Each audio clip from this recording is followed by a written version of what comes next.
Hi. இன்னைக்கு நம்ம என்ன பார்க்க போறோம் அப்படின்னா, வாஸ்துல வந்து காம்பவுண்ட பத்தி பார்க்க போறோம். ஓகேங்களா? ஸோ நம்ம எல்லாருக்குமே தெரியும், இன்னைக்கு வந்து ஒரு வீடு கட்டும்போது, நம்ப ஏற்கனவே அந்த ஸ்ட்ரீட்லயோ வந்து நெறைய வீடு இருக்கும். நம்மளோட பிளாட் புதுசா வாங்குறோம் அப்படின்னா, நம்ம இப்ப எங்க வீடு கட்டுவோம். கட்டும்போது என்ன பண்ணுவோம்னா, இப்ப ஃபார் எக்ஸாம்பிள் வடக்க பார்த்த பிளாட்டா இருக்குன்னு வச்சுக்கங்களேன். உங்களுக்கு வந்து என்ன ஆகும்னா, கிழக்குலயும் சரி, மேற்குலயும் சரி வீடு ஆல்ரெடி இருக்கும். அவங்க ஆல்ரெடி ரொம்ப முன்னாடி கட்டியிருப்பாங்க. ஸோ காம்பவுண்ட் வச்சிருப்பாங்க. நம்ம என்ன பண்ணுவோம், வந்தோனே ஓகே ஏற்கனவே காம்பவுண்ட் இருக்கு. ஸோ அதனால வந்து நம்ம வடக்குல மட்டும் வடக்குலயும், தெற்குலயும் இன்கேஸ் தெற்குலயும் வீடு இருந்ததுன்னா அதுவும் தேவையில்ல. ஸோ வடக்குல மட்டும் காம்பவுண்ட் போடுவோம்னு நெனைப்போம். போட்டுட்டு விட்டுருவோம். பட் ஆனா அது வாஸ்து பாதிப்பு ஏற்படுமான்னு கேட்டா கண்டிப்பா ஏற்படுத்தும்.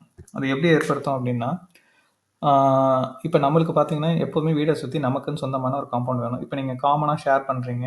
இப்ப வந்து உங்களுக்கு வடக்கு பார்த்த மனையா இருக்கு. கிழக்குல ஒரு வீடு இருக்கு. மேற்குல ஒரு வீடு இருக்கு அப்படின்னு வச்சுக்கங்களேன். இப்ப கிழக்குல உள்ள வீடு வந்து அந்த காம்பவுண்ட் அவங்க தான் கட்டியிருக்காங்க. நீங்க உங்க காம்பவுண்ட் நீங்க போடல அப்படின்னு வச்சுக்கங்களேன். இப்ப வந்து கிழக்குல பார்த்தீங்கன்னா உள்ள வீட்டுக்கு வந்து அவங்க வீட்டுக்கு இது வந்து என்ன ஆகும்னா, வடமேற்கு ஆகும். North west. ஸோ பொதுவா வாஸ்துப்படி பார்த்தீங்கன்னா, இங்க தான் செப்டி டேங்க் வைப்பாங்க மோஸ்ட்லி. ஸோ செப்டி டேங்க்கோ, இல்ல வந்து ஒரு மரமோ ஏதோ ஒண்ணு வைக்கிறாங்கன்னு வச்சுக்கங்களேன். அ என்ன ஆகும்னா, இவங்க வீட்டு பக்கத்து வீட்டுக்கு இது நார்த் வெஸ்ட்டா இருக்கும். ஆனா உங்க வீட்டுக்கு வந்து பார்த்தீங்கன்னா, இது வந்து நார்த் ஈஸ்ட்டா இருக்கும். ஓகேங்களா? வடகிழக்கு. இது வந்து தலையை குறிக்கக்கூடிய இடம்.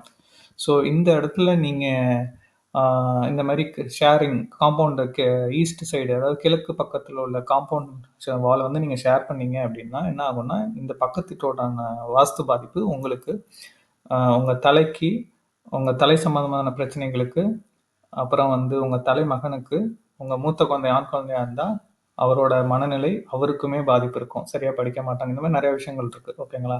ஸோ இதெல்லாம் நடக்காம இருக்கணும்னா, வீட்ட சுத்தி 4 சைடும் ஏற்கனவே காம்பவுண்ட் இருந்தாலும், பக்கத்துல நீங்க உங்க சொந்த காம்பவுண்ட் போடணும்.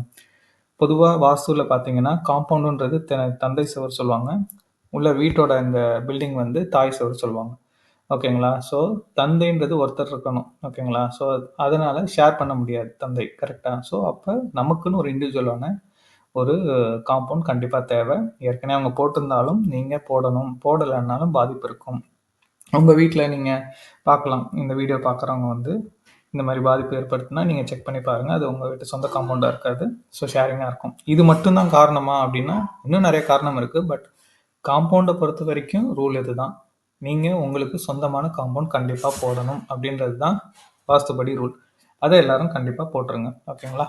வேற ஒரு வீடியோல நான் இன்னும் அடுத்தடுத்த இன்ஃபர்மேட்டிவா நான் உங்களுக்கு குடுக்குறேன். Thank you.